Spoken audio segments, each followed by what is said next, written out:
What is up, everybody? It's Dr. Vibe here, host and producer of the award-winning Dr. Vibe Show, the home of Epic Conversations. I'm the host of Epic Conversations 2020 Best Podcast News Award winner given out by the Canadian Ethnic Media Association. And they liked me so much, they also did it in 2018 with the Innovation Award given out by the Canadian Ethnic Media Association. And I host the only online broadcast in the world for dads and fathers that is sponsored by Dove Men Care. And it is sponsored by Dad Central, Canada's national fatherhood organization. And I'm always happy to say during this year, I've been blessed to contact directly or indirectly 75,000 fathers around the world. So I'm really humbled about that. And us, with myself and other members of our team, our original goal was about 40,000. We're at 75,000 and we're not stopping until we hit 100K. So that comes into prominence in just a moment. But the last thing I do, of many things that I do, is I'm the board chair of an organization called the Global Food and Drink Initiative. It's a multimedia not-for-profit that showcases Blacks in the diaspora that are doing their things in food, wine, and travel. And as always, I like to say you're blessed, highly favored, a magnet for miracles, and a solution for someone's problem. Haven't been able for a little while to do a Dad's Talking episode, but am I fired up today to do a Dad's Talking episode, especially with this individual. I'm going to share with you today Eddy. Him and his wife, Jess, are blessed with 2 daughters. He has a passion for fatherhood and enjoys talking with other dads about their fatherhood journey. He has created a few podcasts that focus on fatherhood. He's been responsible for securing over 500 guests for a variety of platforms, including hundreds of A-list fathers throughout the pop culture, sports, and business landscape. In 2019, him and his co-author, John Finkel, wrote The Life of Dad, a book that was published by Simon & Schuster. He's been a featured writer, podcast host, and producer for a host of Facebook Live shows and many platforms. His background is in radio and journal. There we go, another radio and journalism guy. You gotta like them. And he's worked in radio in New York City, New Jersey, and New Hampshire. And before we get him up on the stage, I want to show you his website so you have a good look at it. We'll show it right here, right now, and also show it before we go off the conversation. And let's show you his website. There it is, the Art of Fatherhood. So that's what it looks like. He the man. So we're not just going to do the website. We are going to get to him. So let's bring him up. Art, Eddy, what is up? Man, that was one of the best introductions I've ever had in my life. So thank you very much. You are so full of energy. It's great to be on this show. I love what you're doing. Just creating a positive, safe, and just great example for dads everywhere. So kudos to you for everything you're doing, man. It's just, I love talking about fatherhood and seeing other guys enjoy their journey of fatherhood, and you're doing that to a T, man. So thanks. Well, I receive us. Thank you so much for taking time out of your positive, productive schedule from family, fatherhood, manhood, podcasts, Art of Fatherhood. Like, I feel like, do you ever slow down? Can I ask you the same question? I think game recognizes game, right? Everything that you're doing, come on now. Well, I think at the end of the day, and I can tell by your heart and our pre-conversation, we love what we do. Yeah, no doubt, 100%, man. Like, if I went to school for broadcasting, and if you told me, like, well, you know what, you're going to go into radio here and there, but you're actually going to start focusing on fatherhood, I'd be like, what are you talking about? And then once I became a dad, it's cliche, but a baby changes everything. I have 2 daughters, and man, they're the apples of my eye, and I love them. I have a great wife, and this, especially during this pandemic, we've bonded even more than we have before. But it's amazing because I feel like, and you probably get this too, talking about fatherhood with other dads and writing about it and just having that be your focus. I think you become a better dad because you're listening to other dads' journeys and you're like, that's amazing. I should probably do that, right? Yeah, exactly. Well, let's get a little bit about your background a little bit. What are your memories? Let me ask, is your father still alive? Yes, he is. Yep. What has your journey of fatherhood been with him? Great question, man. I love that. There are parallels. My dad got me into, my family, I have two older sisters. My mom, God rest her soul, she passed away back in 2012. But we grew up in Buffalo. If anybody knows Buffalo, hey, I'm an hour and a half away from Buffalo, man. And you know what's crazy? My dad's all-time favorite hockey team is the Buffalo Sabres, and his all-time favorite hockey player is Gilbert Perreault. Oh, nice. Okay, nice. So, okay, write that in there, man. You know, like the vibe, no pun intended, or dad joke intended, but like the vibe in Buffalo is like good food, family, Yep. and football. And of course, like there's football, and then there's of course the Sabres hockey, but we just grew up into football. Like, and it's funny. Everybody was born in Buffalo except for me. I was born in South Bend this year, like Joe Montana played it for the Irish. So, or one of the years. And so we kind of bonded over football. He became a Niners fan. And of course, I'm rooting for the Niners as well, just to kind of follow his lead, even though my mom and my sisters were, Bills fans and all that. And then comic books, Star Trek, Star Wars, all of these things he and I bonded over, right? And the fact that, like, I'm doing that now with my kids, like we're geeking over all the Marvel movies and all that other stuff. So there's, like I said, there's parallels, but I just, there are certain memories I have with my dad, like when we lived in New Hampshire and it was just snow. I mean, you're from Canada, you know this, it just snows and snows and snows. And there was a point where we had to go on the roof and take all the snow away, just like put the snow off the roof so it wouldn't like damage the roof. We get in there, we step into the backyard, we look at each other, and it was almost like an Indiana Jones Last Crusade thing where Dr. Jones turns to his dad and he's like, oh, blank, right? We said it at the same time. I was like probably like 20 years old helping him out. And it was just like that one, those moments. And so there's certain times where my daughters and I will say like funny things to each other. And I'm like, oh, that's very similar to what my dad and I used to do. So it was definitely geeking over like, Marvel movies, comic books, and all that good stuff. And then now I'm carrying that tradition on with my daughters. As you can tell. Yes, I can tell. What impact has your father had on you when it comes to parenting? I would say, like, I think none of us are perfect, right? And so you learn the good things, the bad things, what like maybe you missed as a child. Like I had a great childhood. I'm not saying that, but there's certain things that maybe I wish my parents maybe did for me, and everyone has that, right? Maybe my parents wish that I did something as a kid for them, right? So, but I think the lessons I learned, what he has taught me about life, and my mom as well, but my parents have definitely influenced me a lot on how I raise my kids.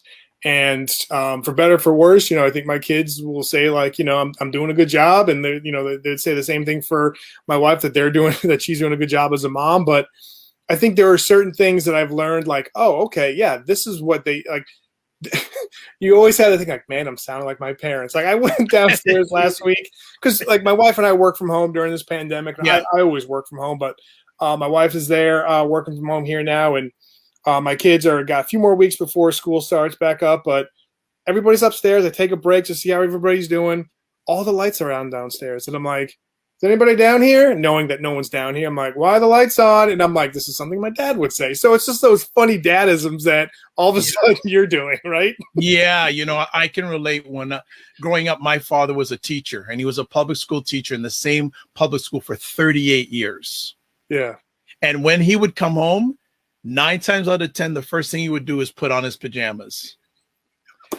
So here I am. I'm growing up. I got friends coming over at 6:30 going like, why the heck does your dad have pajamas on at like 6:30? And I say that's just him. Let alone first year that I was married, first Christmas gift I got from my wife, pajamas. And I love my pajamas. So go figure, right? Yeah. Go figure. So I can so relate with what you're talking about. Oh, that's all. Yeah, and it's funny too. Like, so you gotta clue me in a little bit. Like, did your wife do it as like a kind of like a gag gift because she knew that? Or no, like no. Okay. I just went. But you know what? I love my pajamas now. I love my jammies. I love them. I love them so much. Enough about me. I had to put in that story there. No, I love it. Hey, this is great. This is what I mean. Yeah. We both interview dads, right? And the fact absolutely, that I love learning about what you're doing and the whole idea of like your wife getting you pajamas, and you're like, all right, cool, and like, yep, and like there's that moment you're like, is this me or is this my dad, right? Yeah, well, my dad now he's older now, but I always ask my dad, how you doing? And he says, and I think this is for every father, he says, as long as my kids are okay, I'm okay. Yeah. That That that is powerful, man. Because, yeah. you know, you probably have interviewed people who've had bad parents, right? Oh, and yeah. they might not get that. And it's the certain things we take for granted, right? Like your dad saying that must make you feel so good, right? Like that just makes you feel like he's like, you never stop being a dad. You just never stop being a dad. And he's proving that point right there, right? Yeah. It's when he said that for the first time, that really struck me. And, as we're going on in our journey, our relationship is getting deeper and deeper and deeper.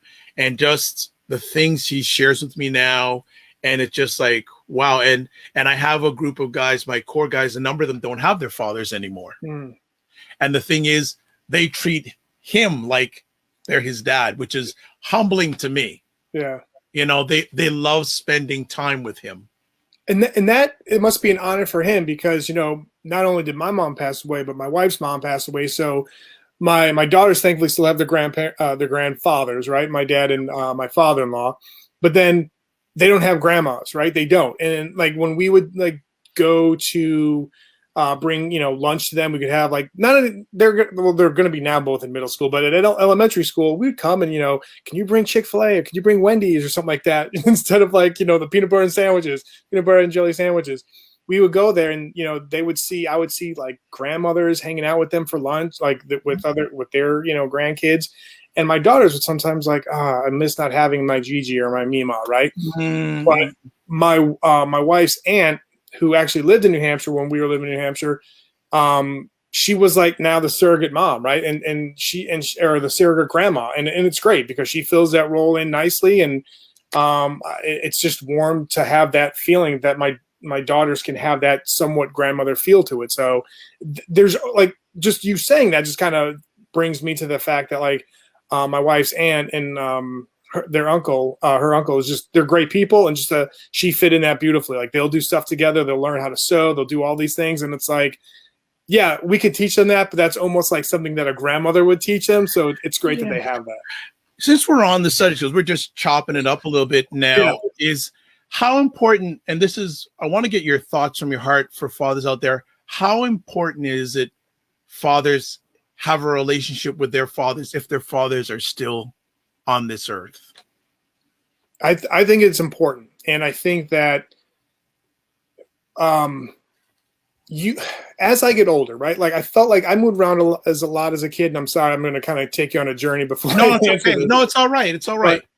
I moved around a lot as a kid, and we actually, one of my the guy who I wrote, John Finkel, who I wrote the book with, he tweeted out today is like, hey, school's starting again. If you see a kid sitting by themselves, be kind, sit down, like offer them to sit down with them, right?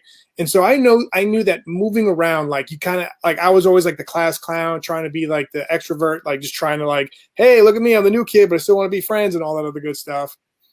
I felt like, especially junior year of high school is when I was kind of like, well, I know my circle of friends. I'm going to be nice and kind to everybody, but if people don't accept me for who I am, that's fine. Right. And like, and where I'm going with this is like, you're going to realize some point in life, you're going to realize like, accept me for me. And if you don't, well, okay, I'll still be nice to you, but we don't have to be friends. Right. Mm-hmm. And I think that as I get older, there's a circle of friends that I have that like ride or die for, not just my wife and my daughters, but there's certain people like, what are their family? And we have, like, when we moved here, we had no family here, right, in North Carolina. And we have our at the time, the next door neighbors, we call them family because we celebrate holidays with them.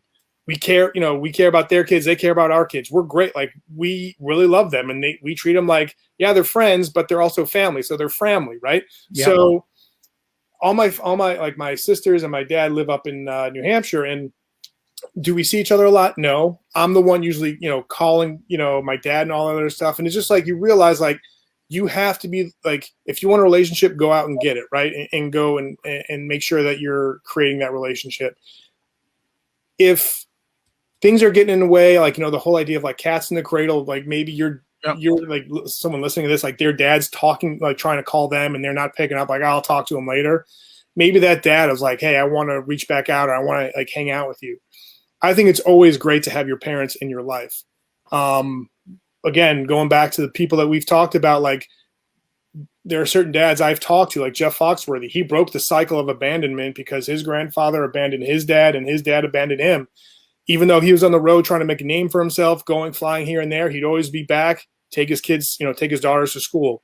So I think that if you're missing that, if you don't have like a mom or a dad anymore, or you're looking for that thing, like find someone that would be that person. Whether you don't call them mom or dad, maybe a mentor or someone who's an older friend who can kind of guide you. I think you kind of need that. I think you need that wisdom and life experience from someone that's older than you. And hopefully you can get that in your parents. If not, find someone who will be that way. And I think there are certain bonds that go without saying, like again, kind of taking Guardians of the Galaxy, where if anyone's seen it, Star-Lord is looking for his dad and all this other stuff. Michael Rooker, who plays Yondu, has that one line. It's like, he may be your father, but he ain't your daddy, right?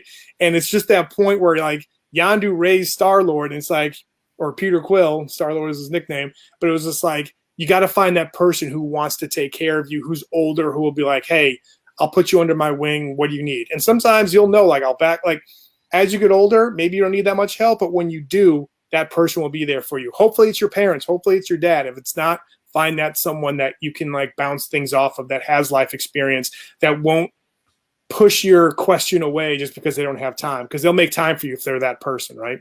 Nice. Well, before we go to a break, I'm listening to what you're saying, and I really want, and there's something you said that I really emphasize with fathers and men, the importance of having the ride or die guys in your life. Can you just talk about that from a father, from a man perspective, how important that is? Because I always say that to men, how important is it you have that small circle that are with you when things are good, but especially when things aren't so good. Yeah, man, I totally agree. And I think we're on the same page with that. There are guys that I became friends with in 7th, 8th grade in high school that are still like my ride or die guys, whatever the case may be. Do we still stay in touch all the time? There's one guy that we'll talk, like I'll call him one week, he calls me the next week. He's the godfather of my oldest. I'm the godfather of his oldest, right? And so I was there even during the pandemic. I was there when in the beginning of the year of 2020. I went to the church to be there, for them, for their different services and sacraments. I was there because I wanted to be there, for them. I made the trip up to DC.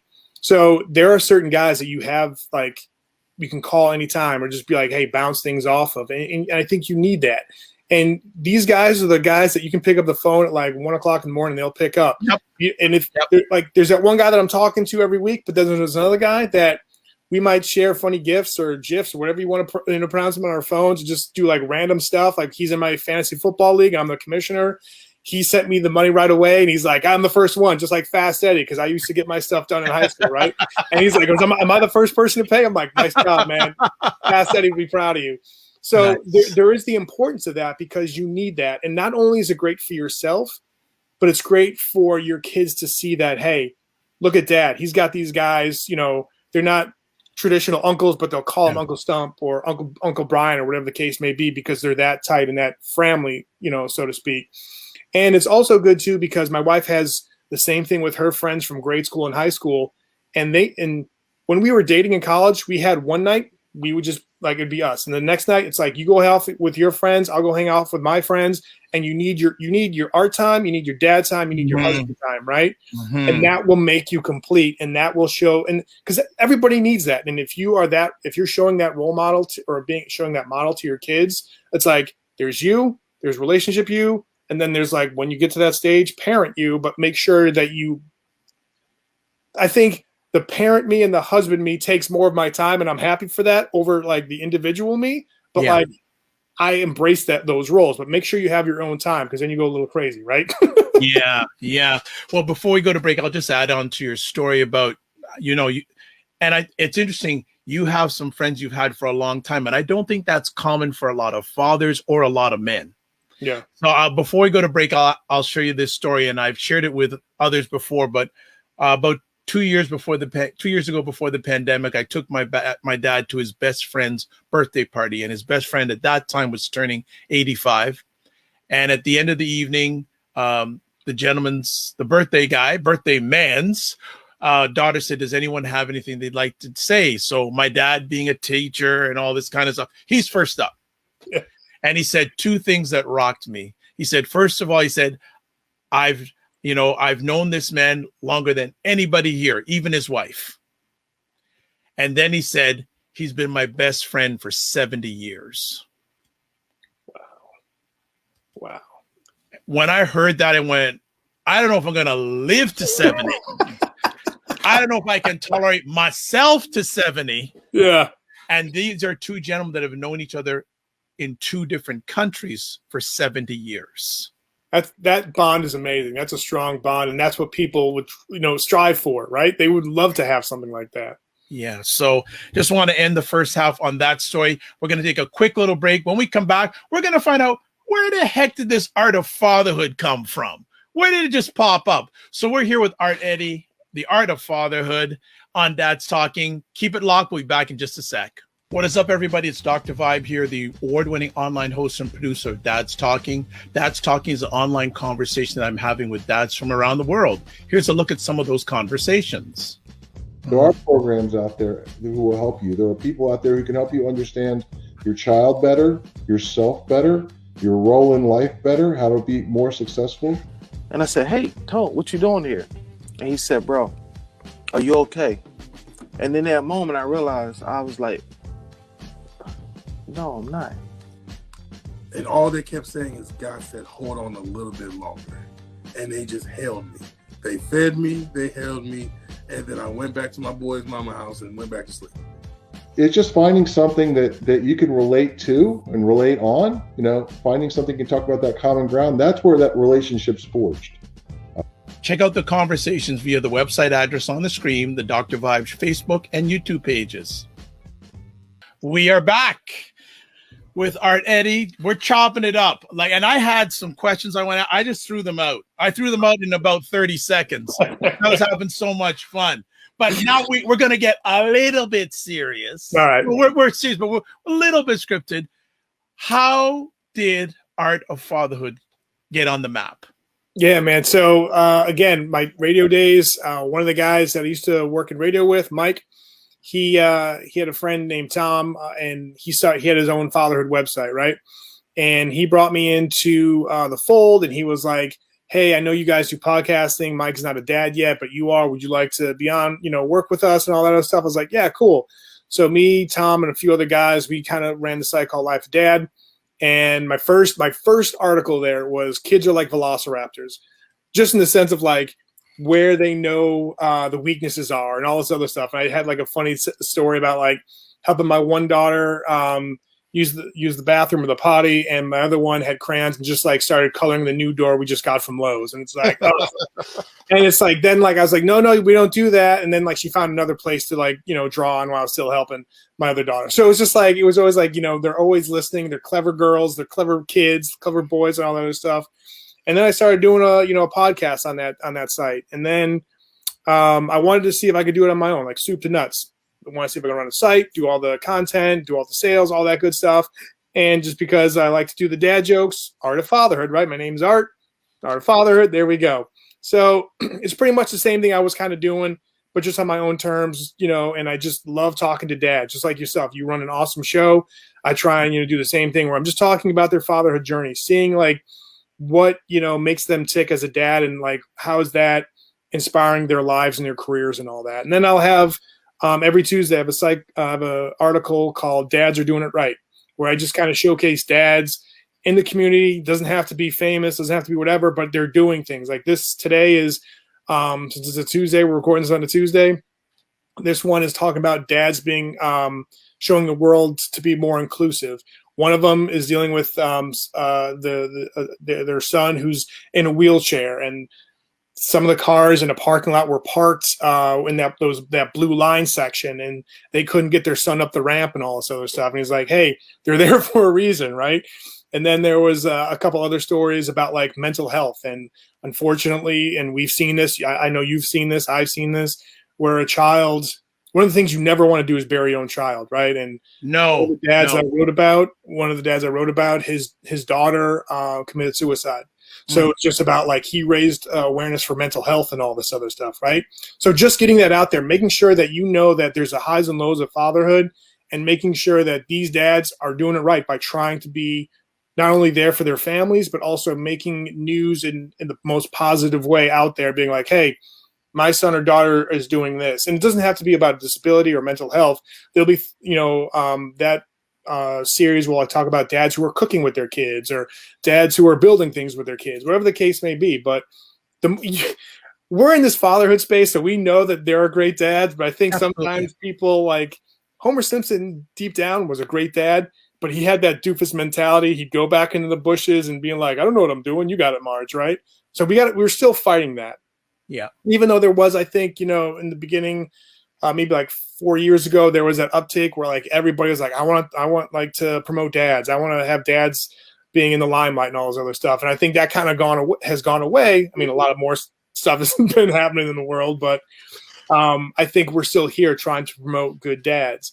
And so there's that. So there's the Art of Fatherhood podcast that comes out every Monday and then Tuesday. Then I'll just be writing about funny stories. I love the website, The Onion. So then I'll just like have like dad onion articles, but I won't say that they're funny articles or they're not like one of them that like gets people going.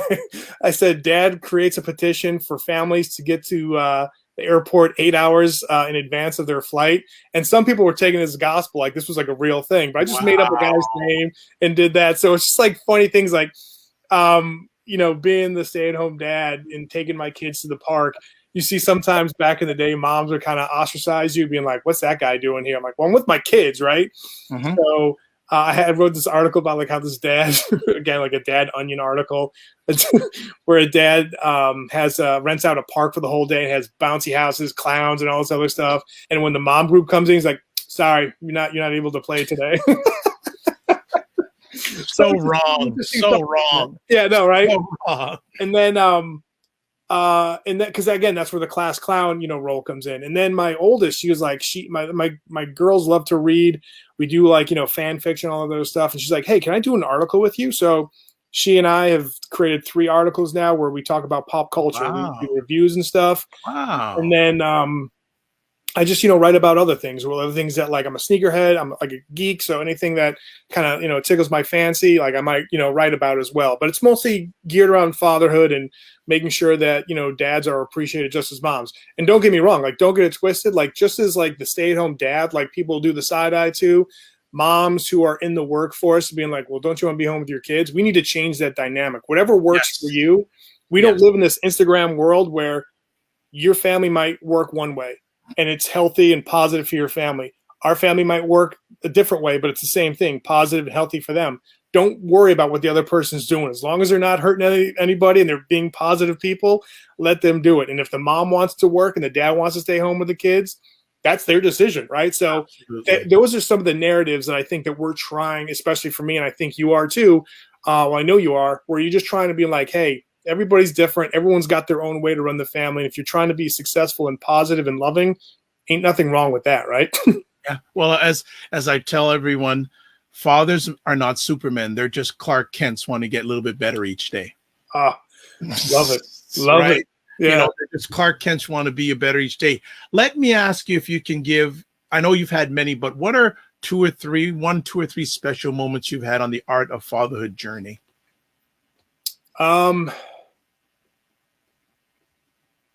Man, for me, like just like my experience as a dad, right? Not really about So one of them, like my oldest, she has gone through some tough times. Like we had a trampoline and we no longer have the trampoline, but she broke her wrist getting on there and just seeing how tough she was. Right. And just, I took her to the hospital. Like immediately I knew when she fell and broke. I'm like, yeah, it's broke. It's broke. I picked her up. I carried her into the house and I was just like, I got to take her to the hospital. Right. And, just how tough she was and how everything that, it was on her right hand. She's right-handed. She learned how to write left-handed. And wow. Even though she was going through that tough time, I was proud of her. Right. And then my youngest is just, it's great to see her try new things. Like they both try new things, but right now, just because it's in the forefront, she's starting to learn and play the saxophone and she wants to do that for band. She's going to be in band this year for school, but over the summer, We rented out a saxophone. She's got online lessons, and she's getting better. And it's just cool to see her excel at that. So I think the proudest moments as a dad is seeing your kids excel where I'm at the stage where half of me has to let go and let them do things on their own, right? And another thing that I'm really proud of is they love to cook, and so they will make date night meals for my wife and I. Oh, So, nice. like they'll kick us upstairs, and be like, don't come down until 5 or until we tell you. And one of the recent ones is they cooked us like we had they were gonna do like dinner and a movie, and so they had the real live action Aladdin movie, and so they had like Moroccan chicken, and they decorated all the stuff up on it. Yeah, if I did post some stuff. This was like last year, like towards the summer, and they did all this stuff, and I'm just like the creativity, what they want to do, and how they want to like show that they they love us by doing that. I mean, to me, I'm like, nah, I'm kind of proud with that. So that like right then and there, I'm like, all right, we're doing something right? Good. Now, you may have shared it already, but you may give us something different. What was one of the hardest moments you've had being a father, and why was it hard?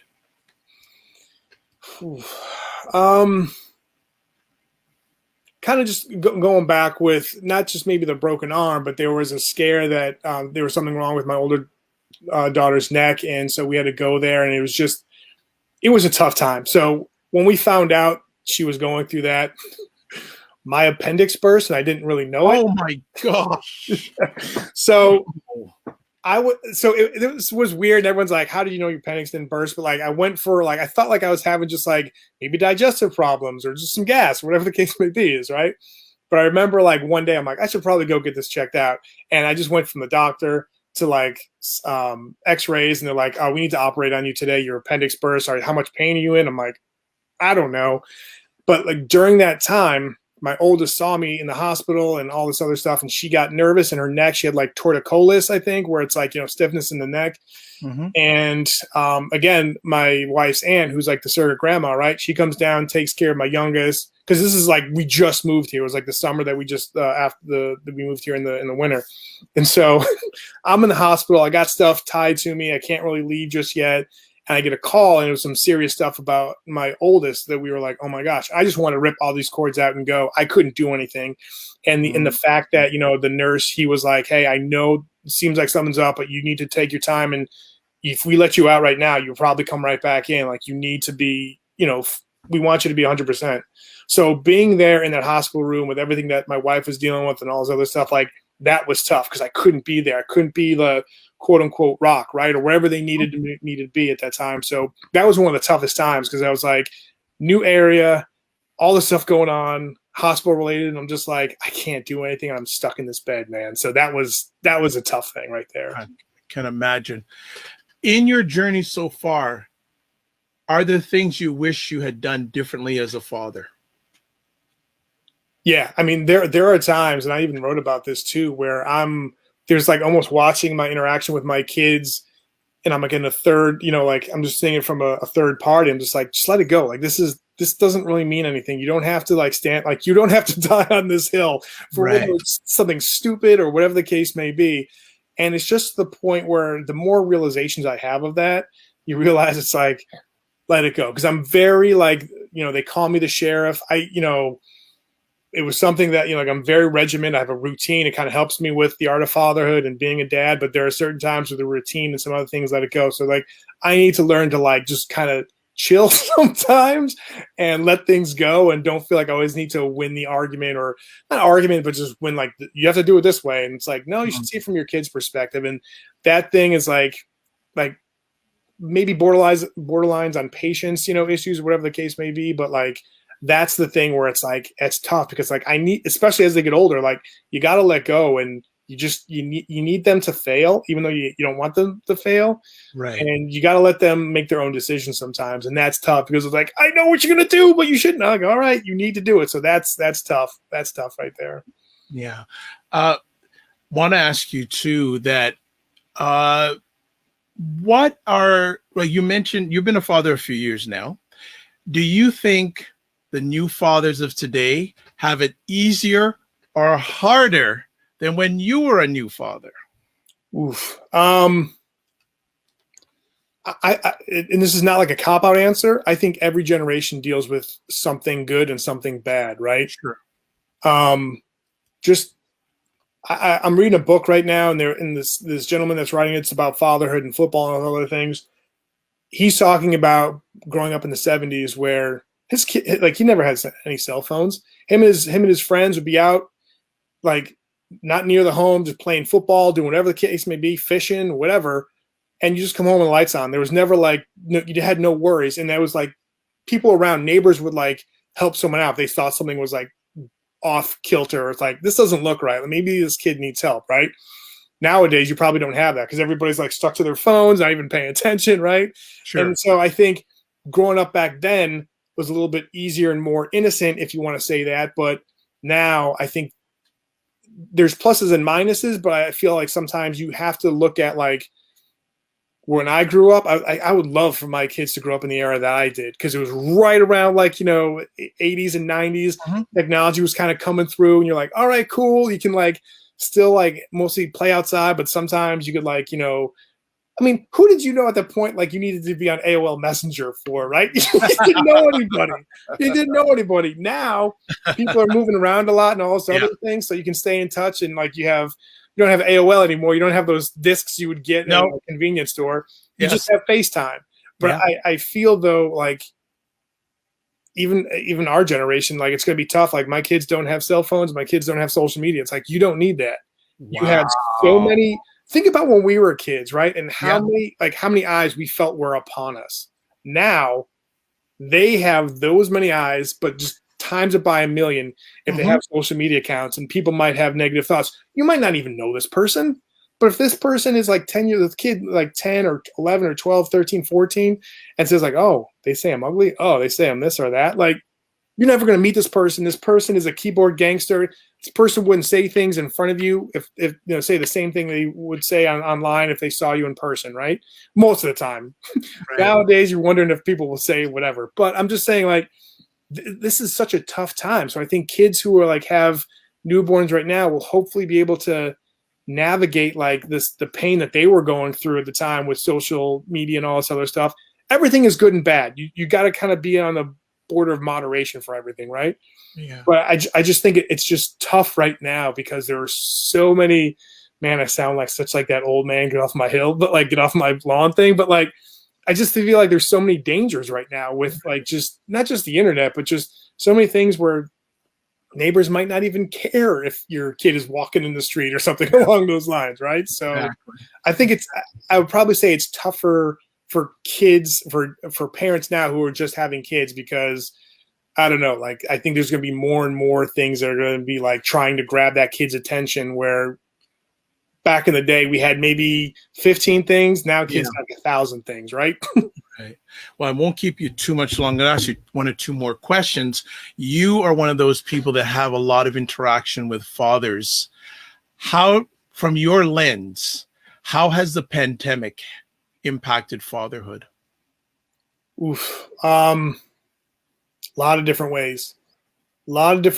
And, people were reaching out to me, especially being a stay-at-home dad, being there, like, as you know, my wife is awesome with our daughters, but especially like if she was traveling or the case may be, I'd be the one picking them up or doing this or that with them. For the most part, I get calls or like texts, be like, how do you do this, man? I have no idea how you do this. Like, because everybody's working from home. They got to teach their kids. And it's like, I go, it's going to be tough. I go, because we never knew how, I mean, this is still going on. And it's just like, you don't know how long it was going to go. But I said, like, it's going to be rough for first few weeks. But I said, at the dinner table, put all, devices away and just talk about how you guys can improve, what's going to work for you guys. I can give you a list of what I do and what, my friends do, but it might not work for you. Right. And when people would ask me these questions, and I'm just saying, like, find what works for your family. And if you can't, like, if you're doing online work or whatever the case may be, maybe you help for the first hour, then your spouse helps for the next hour, and you just kind of go back and forth. Or you teach your kids how to make some easy dinners, and they can make dinner and keep them occupied, whatever the case may be. And I think there are some bad things that have been going on in this pandemic where there's a lot of mental health, like, just no matter what it is, people can't feel like they can't be themselves, or just do something that they want to do, whatever the case may be, and they don't have that their own personal time. So that's tough, I think. But on the flip side, there was like before the pandemic, my family and I would kind of run into this rut of like Saturday, go to a store. Do we really need these clothes? Whatever. We'll buy some clothes and maybe go to the bookstore or whatever the case may be and eat out. That wasn't happening. We'd make our own meals. We'd like, hey, we love that recipe, that one thing, and we made it better because we put our own ingredients in there, right? We have found that like bonding over meals and all those stuff. So I think there are some good points to this pandemic and there's some bad points, but just try and, look at the good over the bad and just try and embrace those things that you and your family have bonded over and just keep it going further. I mean, again, I feel like we're still kind of dealing with this pandemic, but like just still like find the things that work. And then we've had many talks, like family talks, being like, how are you doing? How are you doing? And they'd be like, how am I doing? Like, what do we need? And there were times like, all right, today is alone time. You guys read a book, do whatever you want. You can play video games. We'll just kind of be in our own separate rooms. Not that we were like angry or fighting, but it was just something like, have your own time. Just you do you, right? And then we all come back for dinner and like, just enjoy a meal together. So I think there's been some great moments for people that I've talked to that have experienced during this pandemic. And I hate saying that because obviously this isn't a good time, but then there's some times where it's like you realize this isn't working for a family. How do we change it? And this, talking to dads, your own family, communication is key. You have to communicate. Don't like feel like you can swallow it down. Even dads, we feel like, oh, I'll worry about that later. No, fix it now while it's like fresh. And then your kids will realize it's like, oh, you can talk about this in a good way. Like I had a conversation with my daughter where my oldest, like she didn't really like explain why she was upset about something. I'm like, if you told me why, like then she came down after she kind of like stormed off and I was like, hey, if you explained all of this, I think we would have been fine. She's like, oh yeah, you're right. But again, it's human nature. I've done things where I'm like, I'm not telling anybody. I'm just angry and I'm going upstairs, right? So as a kid, I think this pandemic has been very eye-opening and educational, hopefully for families. Just take everything that you learn from that, the good, the bad, and the ugly, and just try and focus on the good, but still talk about the bad and the ugly so it doesn't happen again. Excellent. Final question. What's next up for the Art of Fatherhood? Just kind of like, still, making sure that I'm raising the voices of fatherhood over there, up there. Like next week on the podcast, it's going to be Thomas Moorhead. He won a Super Bowl with the Saints. How do you get such great guests? Just through my radio background as a radio producer and all that, I just kind of, made connections over the years and kind of know how to reach out to people. And it's just been like, and again, like people like, oh, wow, you talked to this person. But I tell you, and you know this, man, I don't preach in the choir. Every person has a great story. Absolutely. You just got to find the way to get that story out of them and just find what their passions are. And they will tell you, like everyone is trying, like for the most part, trying to be a good dad, trying to be a good parent. Mm-hmm. And it's just like, this is our common bond, like fatherhood. And this is where we can work together. And so again, I applaud everything that you're doing. Like right back at you, man. Back at you. I'm honored to be on the show. It's great, chatting with you. I'd love to be, on the show again. And anytime, as I said before we went live, you have a home here. Thank you. I appreciate it. No problem. And you're a great host. I mean, just from, again, offside, like the, taking off camera for a second, like as a producer, you have everything nailed down pat. There's a reason why you've interviewed so many people because you're good at it, sir. And your process is flawless. So I just, some people don't know the lengths that it goes into produce a good show, but you are doing such a great job. So kudos and hats off to you, man. It takes one to know one, my brother. It's all good. So everybody, that's Eddy, Art of Fatherhood. There's his website. This is where you can find him on Facebook. This is where you can find him on Twitter. My apologies for spelling Twitter wrong at the beginning, but I did correct it. All right. Well, those are the things. I think those are the things where, like, I knew it was Twitter. Like, I'm not like a. People know what it is. People will read it no matter what. It'd be normal. Exactly. They got it. This is where you can find him on the Art of Fatherhood podcast, and check it out. It's really, really good stuff, and he's doing it for the right reason, and he's doing it with the right intent. That's even more important. Sorry. We'll catch you soon. Thank you so much. Dr. Vibe here, host and producer of the award-winning Dr. Vibe show, the home of Epic Conversations. I am the host of Epic Conversations. Again, 2020 Best Podcast News Award winner, 2018 Innovation Award winner given out by the Canadian Ethnic Media Association. Also, again, I host the only online show in the world for fathers and dads. It's sponsored by Dove Men Care. It's also co-sponsored by Dad Central, Canada's national fatherhood organization. I'd like to thank everybody who watched this live on the replay. It's appreciated, not taken for granted. As always, I close out my conference. Oh, I forgot to say I'm also the board chair for the Global Food and Drink Initiative, and it's a multimedia not-for-profit that showcases Blacks in the diaspora that are doing their thing in food, wine, and travel. Again, follow me on Twitter, follow me on Facebook. You can catch replays on my Facebook page and on YouTube. If you want to be a father, contact me. I'd love to have you on. I leave with this. As always, live your life as a dream. If you can dream it, you can make it. Sometimes you have to get small to get stronger. Block assumptions, then aim bigger, aim better, aim higher, aim wider. Love, faith, and respect. And especially for fathers and men out there, remember to give yourselves grace. God bless. Peace to all. Keep the faith and never settle.